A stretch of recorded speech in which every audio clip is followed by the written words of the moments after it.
श्रीगजेन्द्रमोक्षस्तोत्रम् श्रीशुक उवाच। एवं व्यवसितो बुद्ध्या समाधाय मनोहृदि जजाप परमं जाप्यं प्राग्जन्मन्यनुशिक्षितं। गजेन्द्र उवाच। ॐ नमो भगवते तस्मै यत एतच्चिदात्मकं पुरुषायादिबीजाय परेशायाभिधीमहि। यस्मिन्निदं यतश्चेदं येनेदं य इदं स्वयं योऽस्मात् परस्माच्च परस्तं प्रपद्ये स्वयंभुवं। यः स्वात्मनीदं निजमाययार्पितं क्वचिद्विभातं क्व च तत्तिरोहितम् अविद्धदृक्साक्षिवयं तदीक्षते स आत्ममूलोऽवतु मां परात्परः। कालेन पञ्चत्वमितेषु कृत्स्नशो लोकेषु पालेषु च सर्वहेतुषु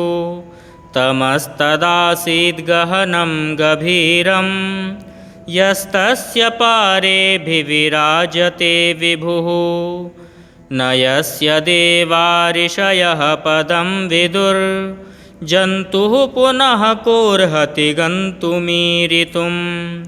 यथा नटस्याकृतिभिर्विचेष्टतो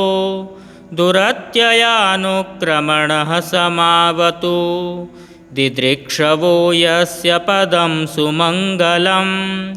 विमुक्तसङ्गा मुनयः सुसाधवः चरन्त्यलोकव्रतमव्रणं वने भूतात्मभूताः सुहृदः समे गतिः। न वेद्यते यस्य च जन्म कर्म वा न नामरूपे गुणदोष एव वा तथापि लोकाप्ययसम्भवाय यः स्वमायया तान्यनुकालमृच्छति। तस्मै नमः परेशाय ब्रह्मणेऽनन्तशक्तये अरूपायोरुरूपाय नमः आश्चर्यकर्मणे नमः आत्मप्रदीपाय साक्षिणे परमात्मने।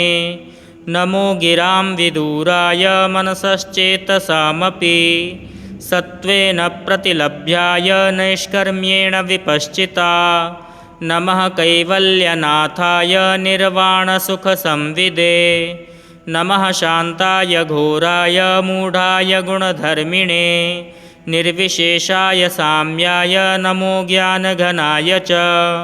क्षेत्रज्ञाय नमस्तुभ्यं सर्वाध्यक्षाय साक्षिणे पुरुषायात्ममूलाय मूलप्रकृतये नमः। सर्वेन्द्रियगुणदृष्टे सर्वप्रत्ययहेतवे असताच्छाय योक्ताय सदाभासाय ते नमः। नमो नमस्तेऽखिलकारणाय निष्कारणायाद्भुतकारणाय सर्वागमाम्नाय महार्णवाय नमोपवर्गाय परायणाय गुणारणिच्छन्नचिदूष्मपाय तत्क्षोभविस्फूर्जितमानसाय नैष्कर्म्यभावेन विवर्जितागम स्वयं प्रकाशाय नमस्करोमि। मातृक्प्रपन्नपशुपाशविमोक्षणाय मुक्ताय भूरिकरुणाय नमोलयाय स्वांशेन सर्वतनुभृन्मनसि प्रतीत प्रत्यग्दृशे भगवते बृहते नमस्ते। आत्मात्मजाप्तगृहवेत्तजनेषु सक्तैर्दुष्प्रापणाय गुणसङ्गविवर्जिताय मुक्तात्मभिः स्वहृदये परिभाविताय ज्ञानात्मने भगवते नमः ईश्वराय। यं धर्मकामार्थविमुक्तिकामा भजन्त इष्टां गतिमाप्नुवन्ति किं त्वाशिशोरात्यपि देहमव्ययं करोतु मेदभ्रदयो विमोक्षणम्। एकान्तिनो यस्य न कञ्चनार्थं वाञ्छन्ति ये वै भगवत्प्रपन्नाः अत्यद्भुतं तच्चरितं सुमङ्गलं गायन्त आनन्दसमुद्रमग्नाः त्वमक्षरं ब्रह्म परं परेश मव्यक्तमाध्यात्मिकयोगगम्यम् अतीन्द्रियं सूक्ष्ममिवातिदूरमनन्तमाद्यं परिपूर्णमीडे यस्य ब्रह्मादयो देवा वेदालोकाश्चराचराः नामरूपविभेदेन फल्गव्याचकलया कृताः यथार्चिषोऽग्नेः सवितुर्गभस्तयो निर्यान्ति संयान्त्यसकृत्स्वरोचिषः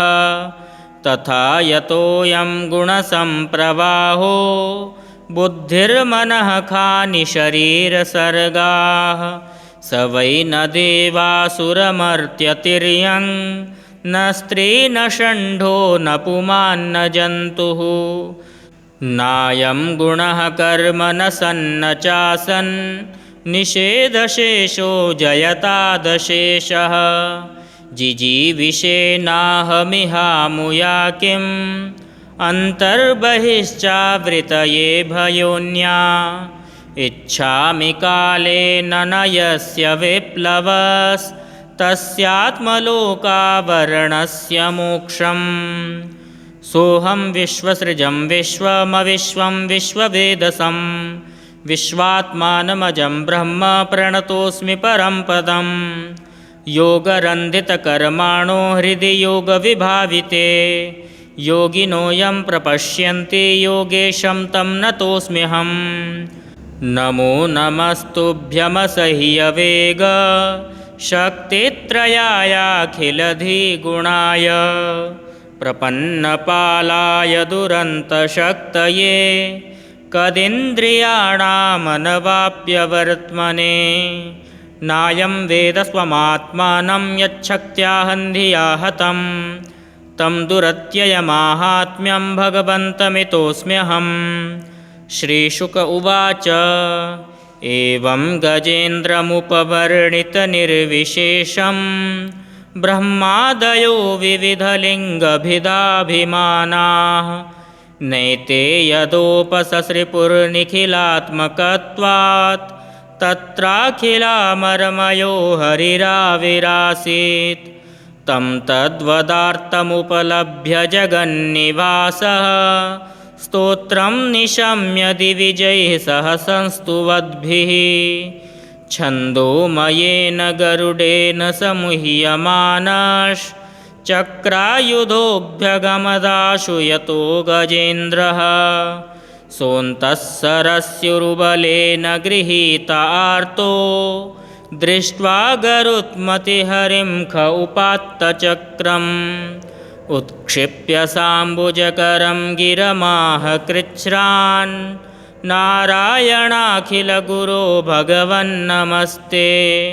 तं वीक्ष्य पीडितमजः सहसावतीर्य सग्राहमाशु सरसः कृपयोज्जहार ग्राहाद्विपाटितमुखादरिणा गजेन्द्रं सम्पश्यतां हरिरमुमुचदुस्त्रियाणां सम्पश्यतां हरिरमुमुचदुस्त्रियाणाम् श्रीशुक उवाच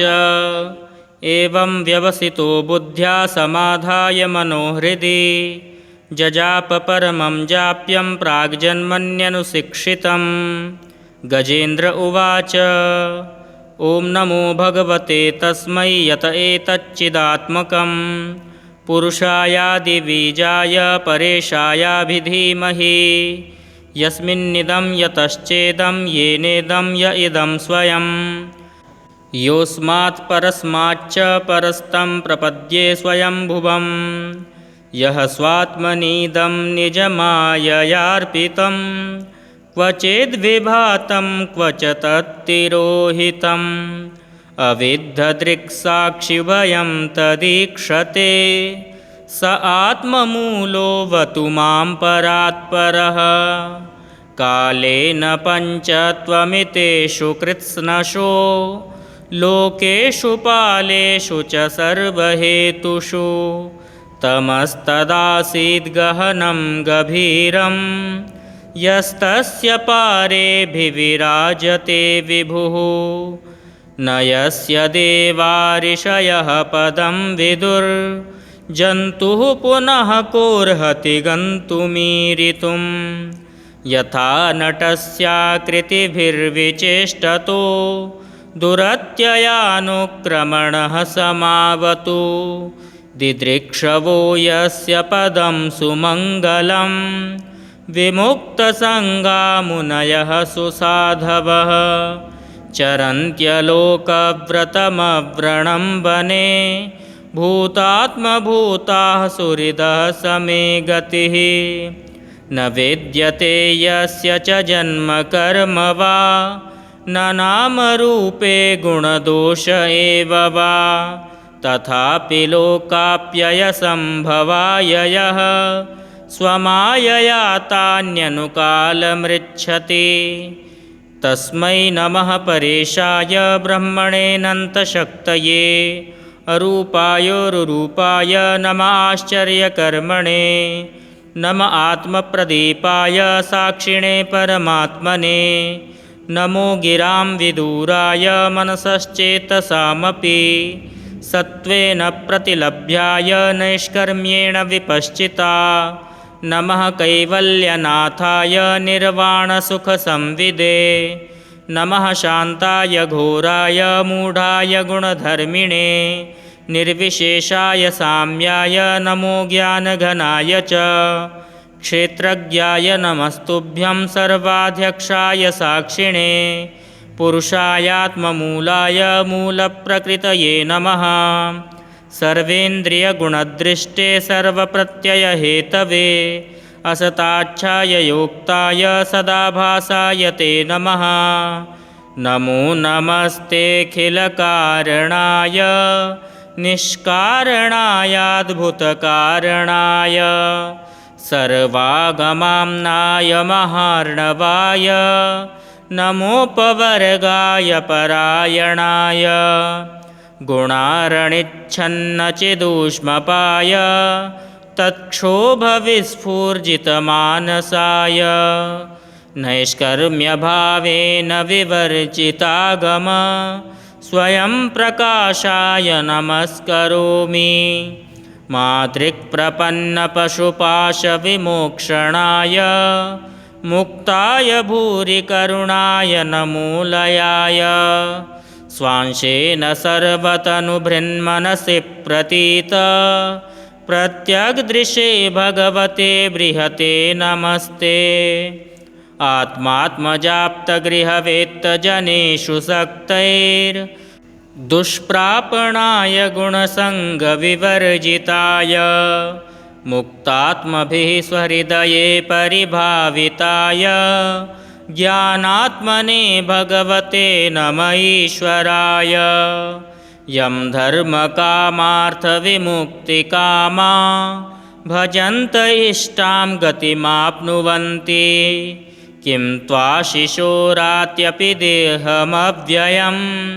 करोतु मेदभ्रदयो विमोक्षणम् एकान्तिनो यस्य न कञ्चनार्थं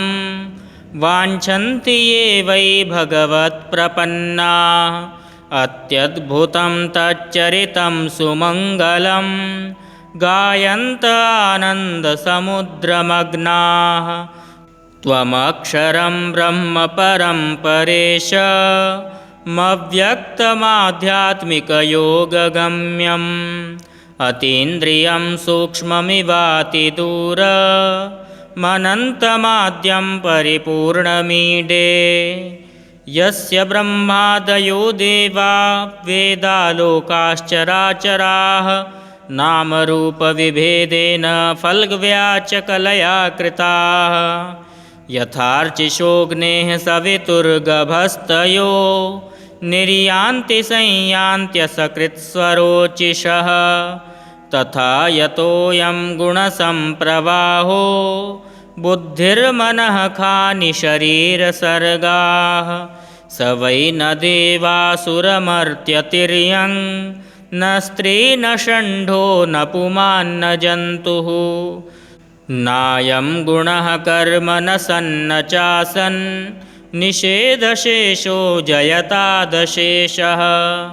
जिजीविषेनाहमिहामुया किम् अन्तर्बहिश्चावृतये भयोन्या इच्छामि कालेन न यस्य विप्लवस्तस्यात्मलोकावरणस्य मोक्षम् सोऽहं विश्वसृजं विश्वमविश्वं विश्ववेदसं विश्वात्मानमजं ब्रह्म प्रणतोऽस्मि परं पदम् योगरन्धितकर्माणो हृदि योगविभाविते योगिनो यं प्रपश्यन्ति योगेशं तं नतोऽस्म्यहम् नमो नमस्तुभ्यमसह्यवेग शक्तित्रयायाखिलधिगुणाय प्रपन्नपालाय दुरन्तशक्तये कदिन्द्रियाणामनवाप्यवर्त्मने नायं वेद स्वमात्मानं यच्छक्त्याहन्धिया हतं तं दुरत्ययमाहात्म्यं भगवन्तमितोऽस्म्यहम् श्रीशुक उवाच एवं गजेन्द्रमुपवर्णितनिर्विशेषं ब्रह्मादयो विविधलिङ्गभिदाभिमानाः नैते यदोपससृपुर्निखिलात्मकत्वात् तत्राखिलामरमयो हरिराविरासीत् तं तद्वदार्थमुपलभ्य जगन्निवासः स्तोत्रं निशम्य दिविजैः सह संस्तुवद्भिः छन्दोमयेन गरुडेन समुह्यमानश्चक्रायुधोऽभ्यगमदाशु यतो गजेन्द्रः सोऽन्तः सरस्युरुबलेन गृहीत आर्तो दृष्ट्वा गरुत्मतिहरिं ख उपात्तचक्रम् उत्क्षिप्य साम्बुजकरं गिरमाह कृच्छ्रान् नारायणाखिलगुरो भगवन्नमस्ते तं वीक्ष्य पीडितमजः सहसावतीर्य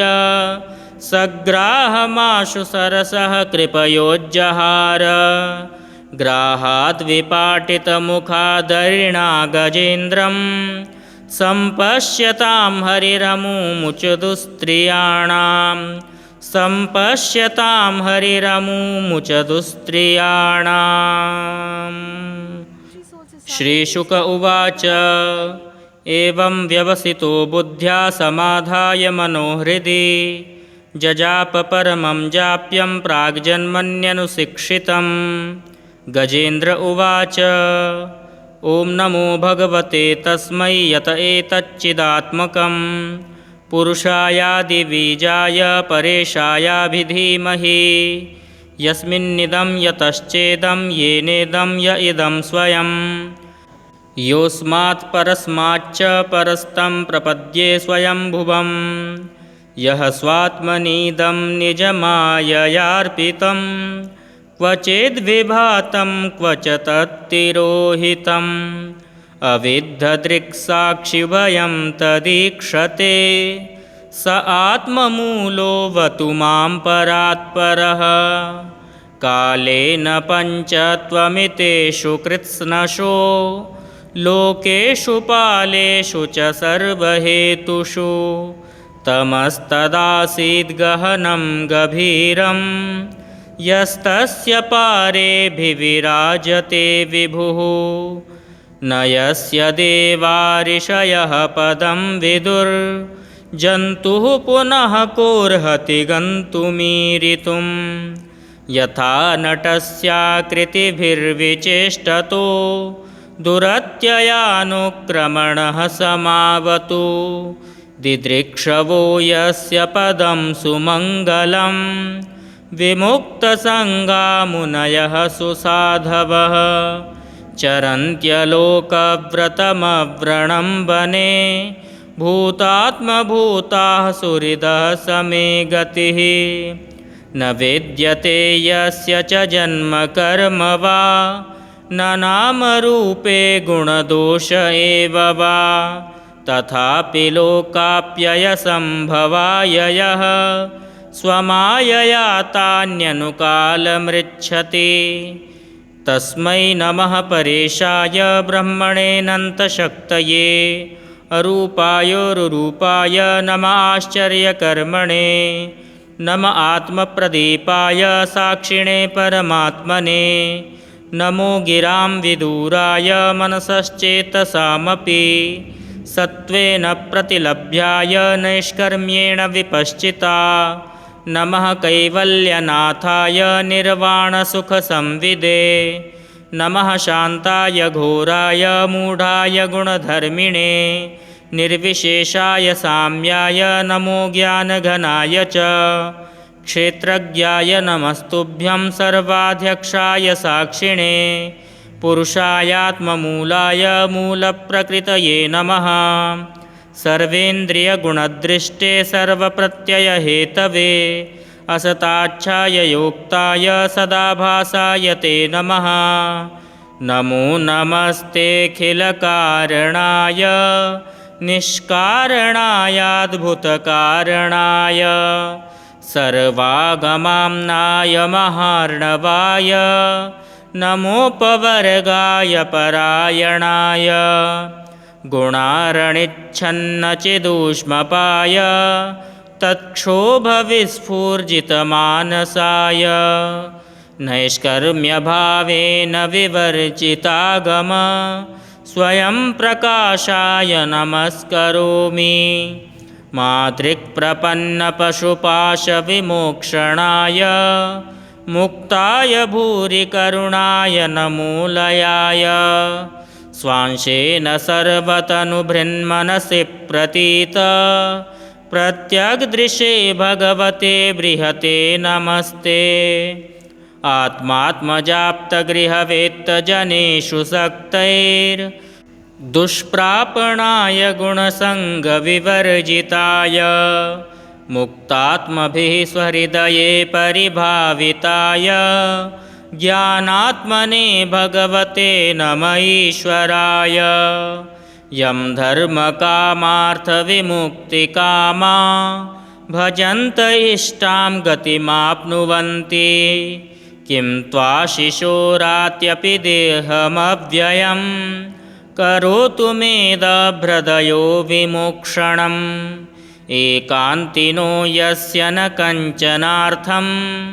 वाञ्छन्ति ये वै भगवत्प्रपन्नाः अत्यद्भुतं तच्चरितं सुमङ्गलं गायन्त आनन्दसमुद्रमग्नाः त्वमक्षरं ब्रह्म परं परेश मव्यक्तमाध्यात्मिकयोगगम्यम् अतीन्द्रियं सूक्ष्ममिवातिदूरमनन्तमाद्यं परिपूर्णमीडे यस्य ब्रह्मादयो देवा वेदालोकाश्चराचराः नामरूपविभेदेन फल्गव्याचकलया कृताः यथार्चिषोऽग्नेः सवितुर्गभस्तयो निर्यान्ति संयान्त्यसकृत्स्वरोचिषः तथा यतोऽयं गुणसम्प्रवाहो बुद्धिर्मनः खानि शरीरसर्गाः स वै न देवासुरमर्त्यतिर्यं न स्त्री न षण्ढो न पुमान्न जन्तुः नायं गुणः कर्म न सन्न चासन् निषेधशेषो जयतादशेषः जिजीविषेनाहमिहामुया किम् अन्तर्बहिश्चावृतये भयोन्या इच्छामि कालेन न यस्य विप्लवस्तस्यात्मलोकावरणस्य मोक्षम् सोऽहं विश्वसृजं विश्वमविश्वं विश्ववेदसं विश्वात्मानमजं ब्रह्म प्रणतोऽस्मि परं पदं योगरन्धितकर्माणो हृदि योगविभाविते योगिनो यं प्रपश्यन्ति योगेशं तं नतोऽस्म्यहम् नमो नमस्तुभ्यमसह्यवेग शक्तित्रयायाखिलधिगुणाय प्रपन्नपालाय दुरन्तशक्तये कदिन्द्रियाणामनवाप्यवर्त्मने नायं वेद स्वमात्मानं यच्छक्त्या हन्धिया हतं तं दुरत्ययमाहात्म्यं भगवन्तमितोऽस्म्यहम्। श्रीशुक उवाच एवं गजेन्द्रमुपवर्णितनिर्विशेषं ब्रह्मादयो विविधलिङ्गभिदाभिमानाः नैते यदोपससृपुर्निखिलात्मकत्वात् तत्राखिलामरमयो हरिराविरासीत् तं तद्वदार्थमुपलभ्य जगन्निवासः स्तोत्रं निशम्य दिविजैः सह संस्तुवद्भिः छन्दोमयेन गरुडेन समुह्यमानश्चक्रायुधोऽभ्यगमदाशु यतो गजेन्द्रः सोऽन्तः सरस्युरुबलेन गृहीत आर्तो दृष्ट्वा गरुत्मतिहरिं ख उपात्तचक्रम् उत्क्षिप्य साम्बुजकरं गिरमाह कृच्छ्रान् नारायणाखिलगुरो भगवन्नमस्ते तं वीक्ष्य पीडितमजः सहसावतीर्य सग्राहमाशु सरसः कृपयोज्जहार ग्राहाद्विपाटितमुखादरिणा गजेन्द्रं सम्पश्यतां हरिरमुमुचदुस्त्रियाणां सम्पश्यतां हरिरमुमुचदुस्त्रियाणाम्। श्रीशुक उवाच एवं व्यवसितो बुद्ध्या समाधाय मनोहृदि जजाप परमं जाप्यं प्राग्जन्मन्यनुशिक्षितं। गजेन्द्र उवाच ॐ नमो भगवते तस्मै यत एतच्चिदात्मकं पुरुषायादिबीजाय परेशायाभिधीमहि यस्मिन्निदं यतश्चेदं येनेदं य इदं स्वयं योऽस्मात् परस्माच्च परस्तं प्रपद्ये स्वयंभुवं यः स्वात्मनीदं निजमाययार्पितं क्वचिद्विभातं क्व च तत्तिरोहितम् अविद्धदृक्साक्षिभयं तदीक्षते स आत्ममूलोऽवतु मां परात्परः कालेन पञ्चत्वमितेषु कृत्स्नशो लोकेषु पालेषु च सर्वहेतुषु तमस्तदासीद् गहनं गभीरं यस्तस्य पारेऽभिविराजते विभुः न यस्य देवारिषयः पदं विदुर्जन्तुः पुनः कोऽर्हति गन्तुमीरितुं यथा नटस्याकृतिभिर्विचेष्टतो दुरत्ययानुक्रमणः समावतु दिदृक्षवो यस्य पदं सुमङ्गलं विमुक्तसङ्गामुनयः सुसाधवः चरन्त्यलोकव्रतमव्रणं वने भूतात्मभूताः सुहृदः समे गतिः न वेद्यते यस्य च जन्म कर्म वा न नामरूपे गुणदोष एव वा तथापि लोकाप्ययसम्भवाय यः स्वमायया तान्यनुकालमृच्छति तस्मै नमः परेशाय ब्रह्मणेऽनन्तशक्तये अरूपायोरुरूपाय नमः आश्चर्यकर्मणे नमः आत्मप्रदीपाय साक्षिणे परमात्मने नमो गिरां विदूराय मनसश्चेतसामपि सत्त्वेन प्रतिलभ्याय नैष्कर्म्येण विपश्चिता नमः कैवल्यनाथाय निर्वाणसुखसंविदे नमः शान्ताय घोराय मूढाय गुणधर्मिणे निर्विशेषाय साम्याय नमो ज्ञानघनाय च क्षेत्रज्ञाय नमस्तुभ्यं सर्वाध्यक्षाय साक्षिणे पुरुषायात्ममूलाय मूलप्रकृतये नमः। सर्वेन्द्रियगुणदृष्टे सर्वप्रत्ययहेतवे असताच्छाययोक्ताय सदाभासाय ते नमः। नमो नमस्तेऽखिलकारणाय निष्कारणायाद्भुतकारणाय सर्वागमाम्नाय महार्णवाय नमोपवर्गाय परायणाय गुणारणिच्छन्नचिदूष्मपाय तत्क्षोभविस्फूर्जितमानसाय नैष्कर्म्यभावेन विवर्जितागम स्वयं प्रकाशाय नमस्करोमि। मातृक्प्रपन्नपशुपाशविमोक्षणाय मुक्ताय भूरिकरुणाय नमोलयाय स्वांशेन सर्वतनुभृन्मनसि प्रतीत प्रत्यग्दृशे भगवते बृहते नमस्ते। आत्मात्मजाप्तगृहवेत्तजनेषु सक्तैर्दुष्प्रापणाय गुणसङ्गविवर्जिताय मुक्तात्मभिः स्वहृदये परिभाविताय ज्ञानात्मने भगवते नम ईश्वराय। यं धर्मकामार्थविमुक्तिकामा भजन्त इष्टां गतिमाप्नुवन्ति किं त्वाशिशोरात्यपि देहमव्ययं करोतु मेदभ्रदयो विमोक्षणम्। एकान्तिनो यस्य न कञ्चनार्थं वाञ्छन्ति ये वै भगवत्प्रपन्नाः अत्यद्भुतं तच्चरितं सुमङ्गलं गायन्त आनन्दसमुद्रमग्नाः। त्वमक्षरं ब्रह्म परं परेशमव्यक्तमाध्यात्मिकयोगगम्यम् अतीन्द्रियं सूक्ष्ममिवातिदूरमनन्तमाद्यं परिपूर्णमीडे। यस्य ब्रह्मादयो देवा वेदालोकाश्चराचराः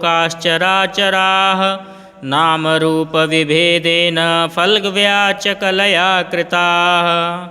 यथार्चिषोऽग्नेः सवितुर्गभस्तयो निर्यान्ति संयान्त्यसकृत्स्वरोचिषः तथा यतोऽयं गुणसम्प्रवाहो बुद्धिर्मनः खानि शरीरसर्गाः। स वै न देवासुरमर्त्यतिर्यं न स्त्री न षण्ढो न पुमान्न जन्तुः। नायं गुणः कर्म न सन्न चासन् निषेधशेषो जयतादशेषः। जिजीविषेनाहमिहामुया किम् अन्तर्बहिश्चावृतये भयोन्या। इच्छामि कालेन न यस्य विप्लवस्तस्यात्मलोकावरणस्य मोक्षम्। सोऽहं विश्वसृजं विश्वमविश्वं विश्ववेदसं विश्वात्मानमजं ब्रह्म प्रणतोऽस्मि परं पदं। योगरन्धितकर्माणो हृदि योगविभाविते योगिनो यं प्रपश्यन्ति योगेशं तं नतोऽस्म्यहं। नमो नमस्तुभ्यमसह्यवेग शक्तित्रयायाखिलधिगुणाय प्रपन्नपालाय दुरन्तशक्तये कदिन्द्रियाणामनवाप्यवर्त्मने। नायं वेद स्वमात्मानं यच्छक्त्या हन्धिया हतं तं दुरत्ययमाहात्म्यं भगवन्तमितोऽस्म्यहं। श्रीशुक उवाच एवं गजेन्द्रमुपवर्णितनिर्विशेषं ब्रह्मादयो विविधलिङ्गभिदाभिमानाः नैते यदोपससृपुर्निखिलात्मकत्वात् तत्राखिलामरमयो हरिराविरासीत्। तं तद्वदार्थमुपलभ्य जगन्निवासः स्तोत्रं निशम्य दिविजैः सह संस्तुवद्भिः। छन्दोमयेन गरुडेन समुह्यमानश्चक्रायुधोऽभ्यगमदाशु यतो गजेन्द्रः सोऽन्तः सरस्युरुबलेन गृहीत आर्तो दृष्ट्वा गरुत्मतिहरिं ख उपात्तचक्रम् उत्क्षिप्य साम्बुजकरं गिरमाह कृच्छ्रान् नारायणाखिलगुरो भगवन्नमस्ते तं वीक्ष्य पीडितमजः सहसावतीर्य सग्राहमाशु सरसः कृपयोज्जहार ग्राहाद्विपाटितमुखादरिणा गजेन्द्रं सम्पश्यतां हरिरमुमुचदुस्त्रियाणां सम्पश्यतां हरिरमुमुचदुस्त्रियाणाम्। श्रीशुक उवाच एवं व्यवसितो बुद्ध्या समाधाय मनोहृदि जजाप परमं जाप्यं प्राग्जन्मन्यनुशिक्षितं। गजेन्द्र उवाच ॐ नमो भगवते तस्मै यत एतच्चिदात्मकं पुरुषायादिबीजाय परेशायाभिधीमहि यस्मिन्निदं यतश्चेदं येनेदं य इदं स्वयं योऽस्मात् परस्माच्च परस्तं प्रपद्ये स्वयंभुवं यः स्वात्मनीदं निजमाययार्पितं क्वचिद्विभातं क्व च तत्तिरोहितम् अविद्धदृक्साक्षिभयं तदीक्षते स आत्ममूलोऽवतु मां परात्परः कालेन पञ्चत्वमितेषु कृत्स्नशो लोकेषु पालेषु च सर्वहेतुषु तमस्तदासीद्गहनं गभीरं यस्तस्य पारेऽभिविराजते विभुः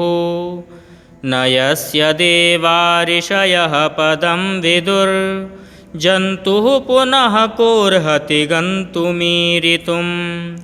यथा नटस्याकृतिभिर्विचेष्टतो दुरत्ययानुक्रमणः समावतु दिदृक्षवो यस्य पदं सुमङ्गलं विमुक्तसङ्गामुनयः सुसाधवः चरन्त्यलोकव्रतमव्रणं वने भूतात्मभूताः सुहृदः समे गतिः न वेद्यते यस्य च जन्म कर्म वा न नामरूपे गुणदोष एव वा तथापि लोकाप्ययसम्भवाय यः स्वमायया तान्यनुकालमृच्छति तस्मै नमः परेशाय ब्रह्मणेऽनन्तशक्तये अरूपायोरुरूपाय नमः आश्चर्यकर्मणे नमः आत्मप्रदीपाय साक्षिणे परमात्मने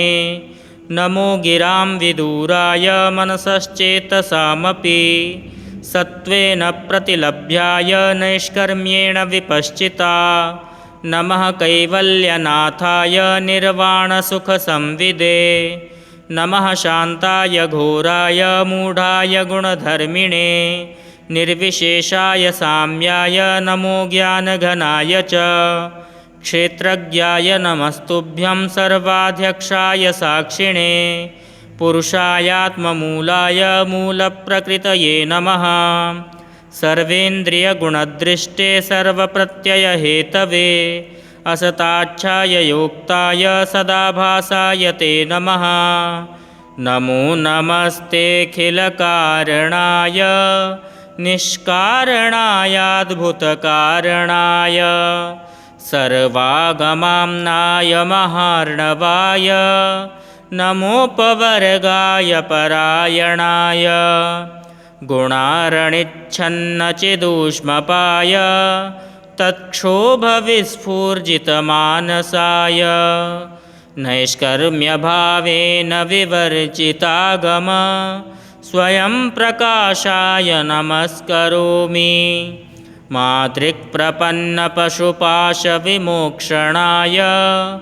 मुक्ताय भूरिकरुणाय नमोलयाय स्वांशेन सर्वतनुभृन्मनसि प्रतीत प्रत्यग्दृशे भगवते बृहते नमस्ते। आत्मात्मजाप्तगृहवेत्तजनेषु सक्तैर्दुष्प्रापणाय गुणसङ्गविवर्जिताय मुक्तात्मभिः स्वहृदये परिभाविताय ज्ञानात्मने भगवते नम ईश्वराय। यं धर्मकामार्थविमुक्तिकामा भजन्त इष्टां गतिमाप्नुवन्ति किं त्वाशिशोरात्यपि देहमव्ययं करोतु मेदभ्रदयो विमोक्षणम्। एकान्तिनो यस्य न कञ्चनार्थं वाञ्छन्ति ये वै भगवत्प्रपन्नाः अत्यद्भुतं तच्चरितं सुमङ्गलं गायन्त आनन्दसमुद्रमग्नाः। त्वमक्षरं ब्रह्म परं परेश मव्यक्तमाध्यात्मिकयोगगम्यम्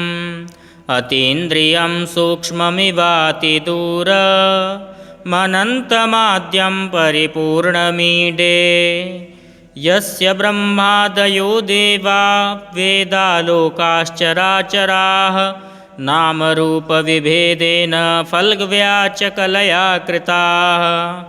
यथार्चिषोऽग्नेः सवितुर्गभस्तयो निर्यान्ति संयान्त्यसकृत्स्वरोचिषः तथा यतोऽयं गुणसम्प्रवाहो बुद्धिर्मनः खानि शरीरसर्गाः। स वै न देवासुरमर्त्यतिर्यं न स्त्री न षण्ढो न पुमान्न जन्तुः। नायं गुणः कर्म न सन्न चासन् निषेधशेषो जयतादशेषः। जिजीविषेनाहमिहामुया किम्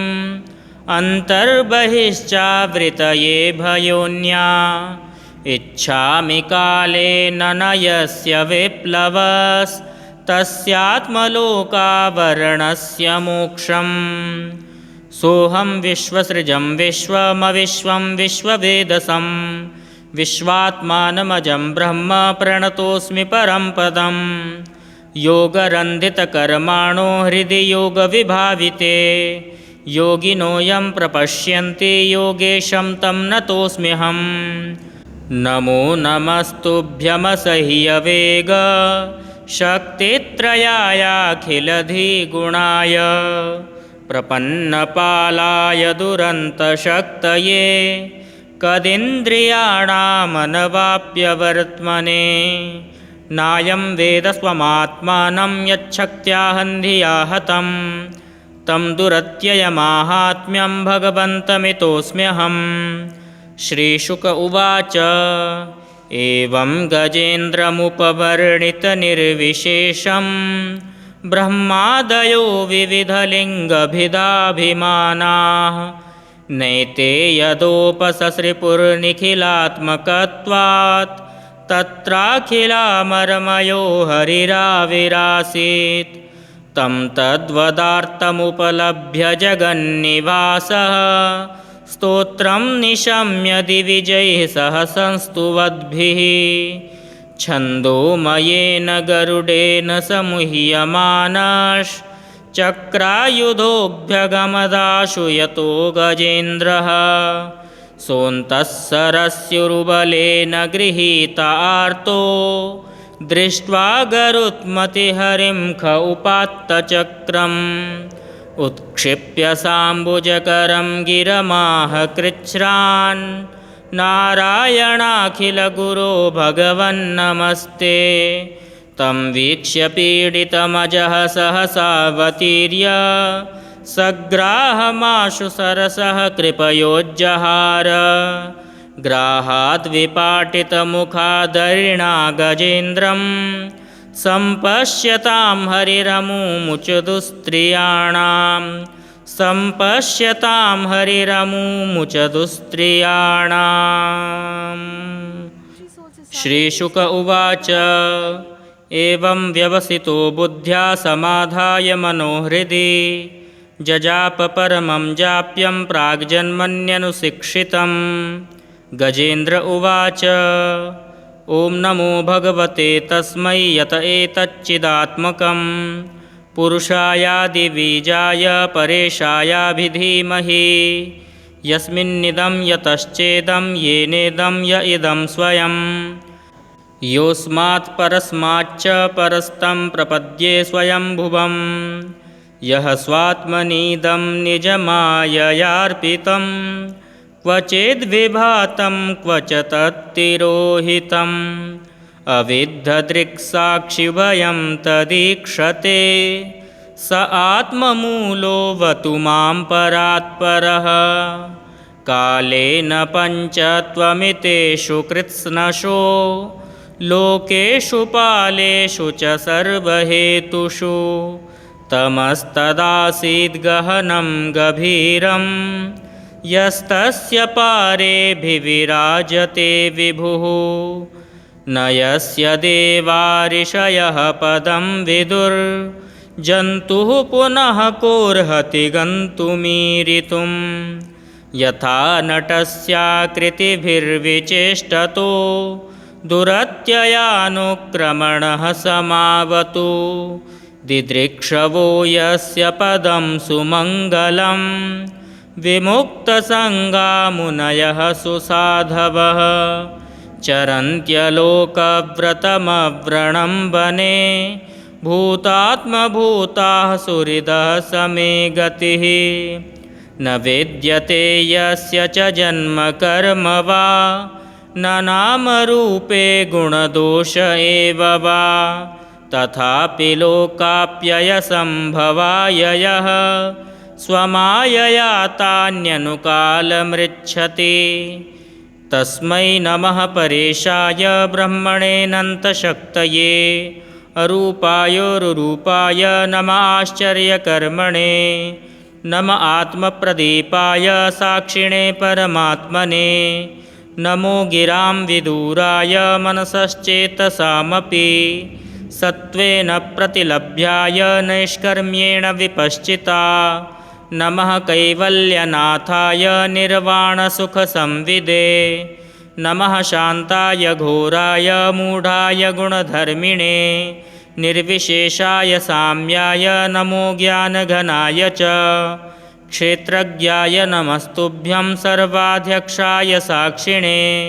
पुरुषायात्ममूलाय मूलप्रकृतये नमः सर्वेन्द्रियगुणदृष्टे सर्वप्रत्ययहेतवे असताच्छाय योक्ताय सदाभासाय ते नमः नमो नमस्तेऽखिलकारणाय निष्कारणायाद्भुतकारणाय सर्वागमाम्नाय महार्णवाय नमोपवर्गाय परायणाय गुणारणिच्छन्नचिदूष्मपाय तत्क्षोभविस्फूर्जितमानसाय नैष्कर्म्यभावेन विवर्जितागम स्वयं प्रकाशाय नमस्करोमि मातृक्प्रपन्नपशुपाशविमोक्षणाय मुक्ताय भूरिकरुणाय नमोलयाय स्वांशेन सर्वतनुभृन्मनसि प्रतीत प्रत्यग्दृशे भगवते बृहते नमस्ते आत्मात्मजाप्तगृहवेत्तजनेषु सक्तैर्दुष्प्रापणाय गुणसङ्गविवर्जिताय मुक्तात्मभिः स्वहृदये परिभाविताय ज्ञानात्मने भगवते नमः ईश्वराय यं धर्मकामार्थविमुक्तिकामा भजन्त इष्टां गतिमाप्नुवन्ति किं त्वाशिशोरात्यपि देहमव्ययं करोतु मेदभ्रदयो विमोक्षणम् एकान्तिनो यस्य न कञ्चनार्थं वाञ्छन्ति ये वै भगवत्प्रपन्नाः अत्यद्भुतं तच्चरितं सुमङ्गलं गायन्त आनन्दसमुद्रमग्नाः त्वमक्षरं ब्रह्म परं परेश मव्यक्तमाध्यात्मिकयोगगम्यम् अतीन्द्रियं सूक्ष्ममिवातिदूरमनन्तमाद्यं परिपूर्णमीडे यस्य ब्रह्मादयो देवा वेदालोकाश्चराचराः नामरूपविभेदेन फल्गव्याचकलया कृताः यथार्चिषोऽग्नेः सवितुर्गभस्तयो निर्यान्ति संयान्त्यसकृत्स्वरोचिषः तथा यतोऽयं गुणसम्प्रवाहो बुद्धिर्मनः खानि शरीरसर्गाः स वै न देवासुरमर्त्यतिर्यं न स्त्री न षण्ढो न पुमान्न जन्तुः नायं गुणः कर्म न सन्न चासन् निषेधशेषो जयतादशेषः जिजीविषेनाहमिहामुया किम् अन्तर्बहिश्चावृतये भयोन्या इच्छामि कालेन न यस्य विप्लवस्तस्यात्मलोकावरणस्य मोक्षम् सोऽहं विश्वसृजं विश्वमविश्वं विश्ववेदसं विश्वात्मानमजं ब्रह्म प्रणतोऽस्मि परं पदं योगरन्धितकर्माणो हृदि योगविभाविते योगिनो यं प्रपश्यन्ति योगेशं तं नतोऽस्म्यहं नमो नमस्तुभ्यमसह्यवेग शक्तित्रयायाखिलधिगुणाय प्रपन्नपालाय दुरन्तशक्तये कदिन्द्रियाणामनवाप्यवर्त्मने नायं वेद स्वमात्मानं यच्छक्त्याहन्धिया हतं तं दुरत्ययमाहात्म्यं भगवन्तमितोऽस्म्यहं श्रीशुक उवाच एवं गजेन्द्रमुपवर्णितनिर्विशेषं ब्रह्मादयो विविधलिङ्गभिदाभिमानाः नैते यदोपससृपुर्निखिलात्मकत्वात् तत्राखिलामरमयो हरिराविरासीत् तं तद्वदार्थमुपलभ्य जगन्निवासः स्तोत्रं निशम्य दिविजैः सह संस्तुवद्भिः छन्दोमयेन गरुडेन समुह्यमानश्चक्रायुधोऽभ्यगमदाशु यतो गजेन्द्रः सोऽन्तः सरस्युरुबलेन गृहीत आर्तो दृष्ट्वा गरुत्मतिहरिं ख उपात्तचक्रम्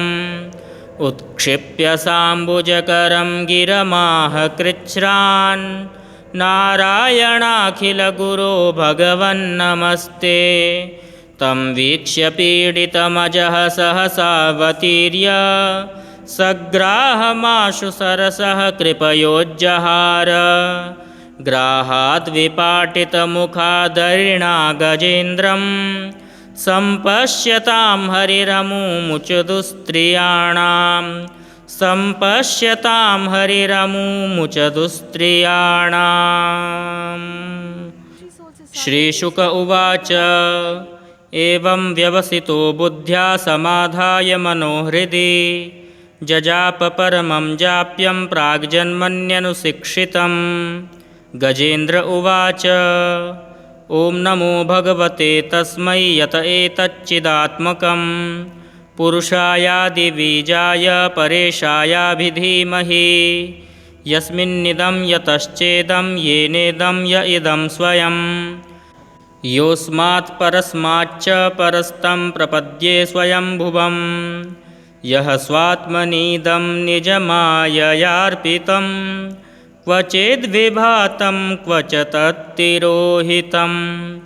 अविद्धदृक्साक्षिवयं तदीक्षते स आत्ममूलोऽवतु मां परात्परः कालेन पञ्चत्वमितेषु कृत्स्नशो लोकेषु पालेषु च सर्वहेतुषु तमस्तदासीद्गहनं गभीरं यस्तस्य पारेऽभिविराजते विभुः न यस्य देवारिषयः पदं विदुर्जन्तुः पुनः कोऽर्हति गन्तुमीरितुं यथा नटस्याकृतिभिर्विचेष्टतो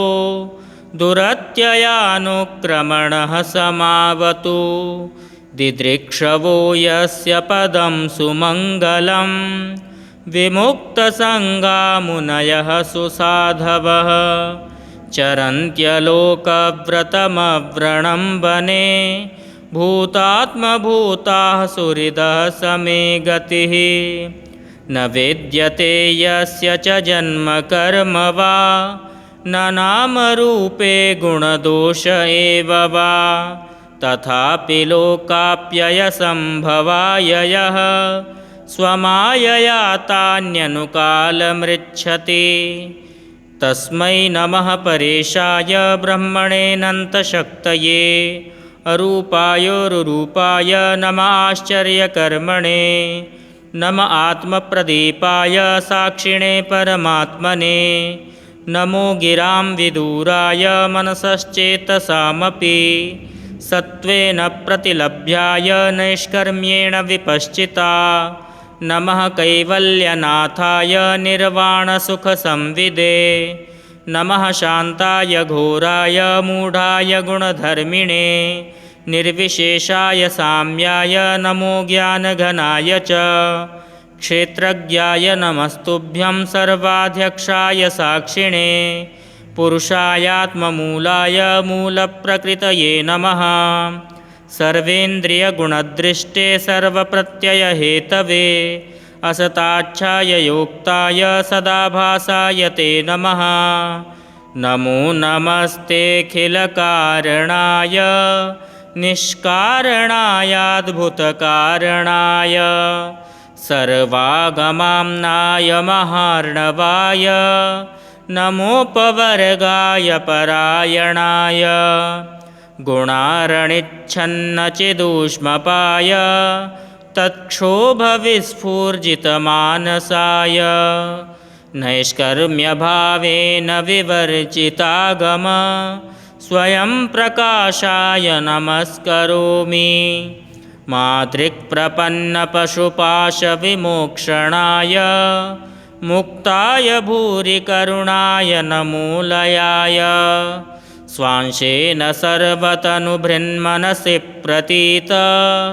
प्रत्यग्दृशे भगवते बृहते नमस्ते आत्मात्मजाप्तगृहवेत्तजनेषु सक्तैर्दुष्प्रापणाय गुणसङ्गविवर्जिताय मुक्तात्मभिः स्वहृदये परिभाविताय ज्ञानात्मने भगवते नमः ईश्वराय यं धर्मकामार्थविमुक्तिकामा भजन्त इष्टां गतिमाप्नुवन्ति किं त्वाशिशोरात्यपि देहमव्ययं करोतु मेदभ्रदयो विमोक्षणम् एकान्तिनो यस्य न कञ्चनार्थं वाञ्छन्ति ये वै भगवत्प्रपन्नाः अत्यद्भुतं तच्चरितं सुमङ्गलं गायन्त आनन्दसमुद्रमग्नाः त्वमक्षरं ब्रह्म परं परेश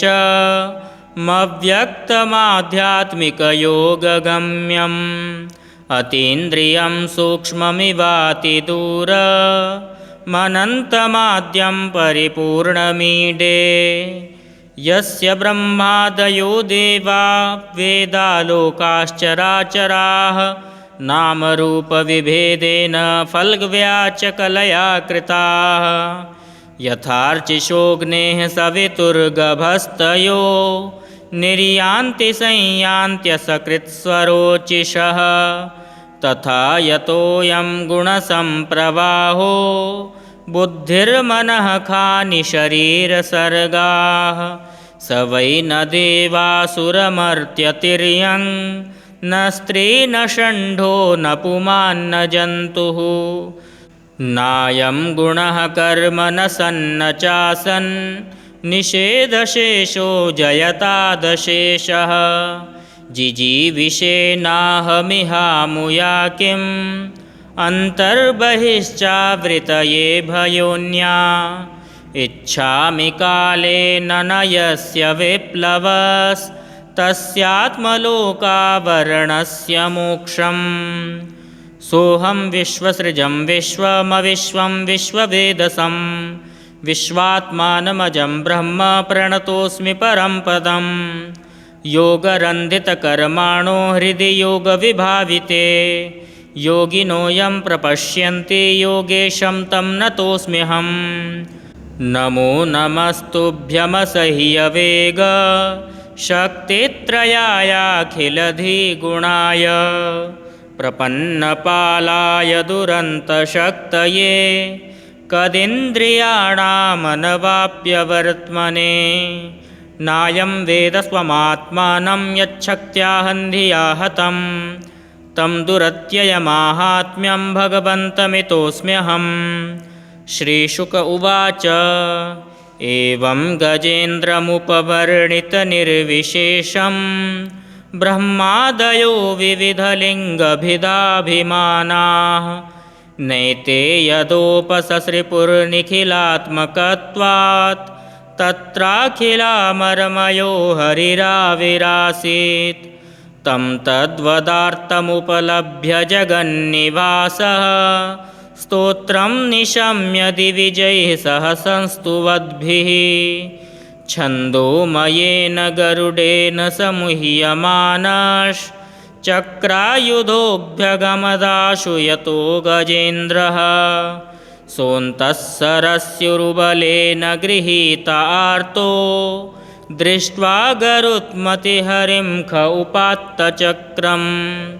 उत्क्षिप्य साम्बुजकरं गिरमाह कृच्छ्रान् नारायणाखिलगुरो भगवन्नमस्ते तं वीक्ष्य पीडितमजः सहसावतीर्य सग्राहमाशु सरसः कृपयोज्जहार ग्राहाद्विपाटितमुखादरिणा गजेन्द्रं सम्पश्यतां हरिरमुमुचदुस्त्रियाणां सम्पश्यतां हरिरमुमुचदुस्त्रियाणाम् श्रीगजेन्द्रमोक्षस्तोत्रं सम्पूर्णम्।